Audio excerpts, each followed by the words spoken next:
Athena, hentikan. Bagaimanapun, Kaisar Salju adalah teman. Anda tidak bisa melakukan itu. Qin Yichen dengan cepat meraih Athena. Baru saja akan membujuknya. Mata Athena tiba-tiba menjadi cerah.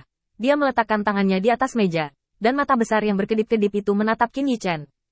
Melihat adegan ini, mulut Qin Yichen sedikit berkedut. Orang baik, aku masih terlambat.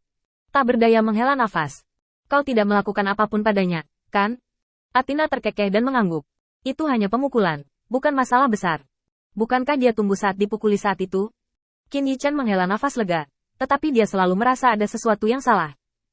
Karena di mata Qin Yichen, reaksi Athena agak tidak normal, bahkan bisa dikatakan sangat tidak normal. Hanya saja sekarang hal-hal telah terjadi, tidak ada gunanya mengatakan apapun. Selain orang-orang setingkat Kaisar Salju, aku tidak punya apapun yang dia suka. Satu-satunya cara untuk mengimbanginya adalah dengan meningkatkan kekuatanku sendiri. Ketika Kaisar Salju membutuhkannya, aku bisa membantu Kaisar Salju. Itu saja. Qin Yichen menggelengkan kepalanya dan meninggalkan masalah itu. Saat pernikahan berlangsung, Qin Yichen juga dengan senang hati menjadi penonton. Tetapi tidak ada banyak kecemburuan di matanya.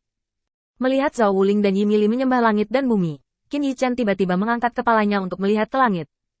Saya melihat seorang lelaki tua yang datang ke sini ditemani oleh utusan ilahi yang tak terhitung jumlahnya. Pria tua itu melirik orang-orang di bawah dan mengerucutkan bibirnya dengan jijik. Mengapa ada begitu banyak utusan ilahi? Malaikat di samping menjelaskan. Itu karena Lord of Light mengeluarkan undangan pada waktu itu, dan diperkirakan Pranwoli dan yang lainnya membantu. Orang tua itu mengangguk. Bisa dimengerti. Bagaimanapun juga, ini adalah anugerah yang menyelamatkan nyawa.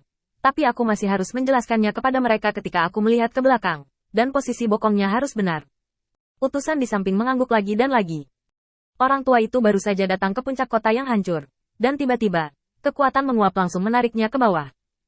Itu tidak berhenti sampai ke tanah sebagai salah satu tetua, di mana lelaki tua itu menderita keluhan seperti itu.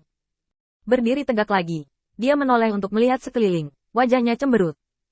Ini adalah cara keramahan Lord of Light. Orang-orang percaya yang bertugas di tembok kota mengabaikannya sama sekali. Konflik antara Mahkamah Agung dan kuil penguasa cahaya sudah besar. Anda datang ke sini dengan tangan kosong hari ini. Dan Anda masih ingin terbang ke kota terapung? Ini sama sekali tidak memperlakukan orang-orang yang tinggal di bait suci Tuhan sebagai manusia. Jika demikian halnya, mengapa harus ada penjelasan yang menyenangkan? Sekelompok orang mukmin diperlakukan seolah-olah belum pernah melihatnya. Yang seharusnya bertugas tetap bertugas. Yang seharusnya berpatroli, mengambil hak orang tua sebagai udara. Setelah pertemuan seperti itu, kemarahan di hati lelaki tua itu tidak bisa ditahan. Segera keluar dan meraung ke Sucheng. Biarkan Lord of Light keluar. Tapi aku ingin melihat apakah ini yang dimaksud Lord of Light. Qin Yichen mengambil segenggam makanan dari meja secara acak, dan kemudian mengikuti sekelompok orang yang menonton drama itu dan berjalan perlahan. Qin Yichen, yang berdiri di antara kerumunan, tidak begitu mencolok, terutama aksi makan melon sambil menonton pertunjukan, yang sangat terampil. Saya melihat lelaki tua itu menelepon lagi dan lagi, tetapi dia tidak melihat Qin Yichen sendiri, dan kemarahannya semakin besar. Sangat disayangkan bahwa Qin Yichen tidak terburu-buru sama sekali, dan menatap lelaki tua yang sudah mulai menatapnya dengan tenang, seolah-olah dia sedang melihat monyet. Mengapa Qin Yichen menghentikan hal seperti itu? Semakin marah Bai Lao sekarang, semakin salah Mahkamah Agung yang diwakilinya, yang akan sangat bermanfaat bagi masa depan. Qin Yichen melihat bahwa Zhao Wuling muncul di ujung kerumunan, dan sepertinya dia tidak ingin ada yang salah pada hari yang bahagia ini. Hanya transmisi suara. Tidak ada yang bisa dilakukan di sini, kembali saja. Zhao Wuling berbalik dan segera pergi. Dan adegan ini juga jatuh di mata Bai Lao. Jubah hitam mewah ini, sekilas, tahu bahwa itu adalah protagonis hari ini, dan segera berteriak. Zhao Wuling, kemarilah untukku. Apakah kamu begitu sombong di kuil Tuhan sendirian? Tidakkah kamu hanya ingin melihatku malu di sini? Keluarlah untukku. Mengatakan itu, lelaki tua itu akan mengejar. Tetapi Qin Yichen memimpin dan berdiri di depan lelaki tua itu dengan ekspresi tenang dan tidak ada jejak kemarahan. Kenapa? Aku mengatur metode pelarangan ruang kosong di Sucheng. Bagaimana pendapatmu? Saat Qin Yichen muncul, lelaki tua itu tampaknya telah menemukan titik untuk melampiaskan amarahnya, dan raungannya memekakkan telinga.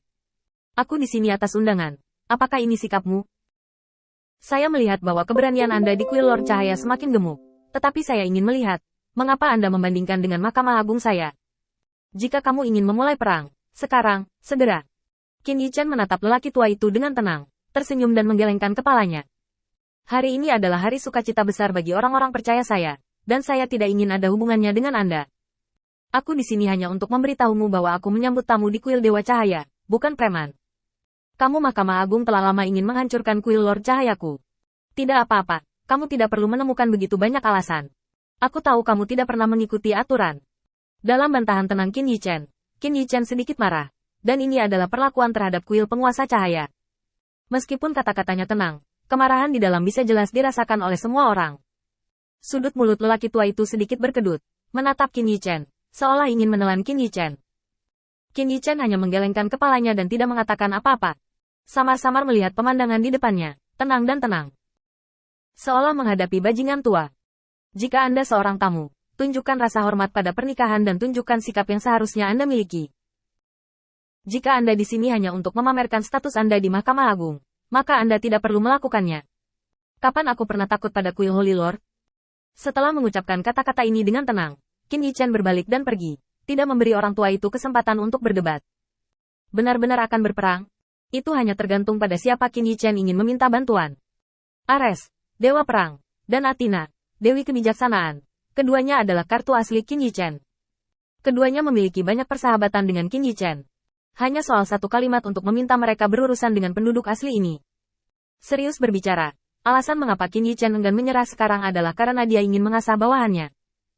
Ini tidak seperti menjaga pengikutnya dalam keadaan damai sepanjang waktu, tanpa berperang, kan? Tanpa pengalaman tempur, ketika menghadapi dewa utama lainnya di masa depan, itu pasti akan menderita, dan itu akan menjadi kerugian besar. Dalam hal mengambil 10.000 langkah mundur, Qin Yichen benar-benar tidak perlu takut tanpa meminta dua dewa besar ini untuk mengambil tindakan. Mahkamah Agung menikam penjaga pengadilan ilahi dari belakang, dan dia berdiri bersama mereka. Selama tidak ada masalah dengan pikirannya, dia tahu siapa yang harus berdiri.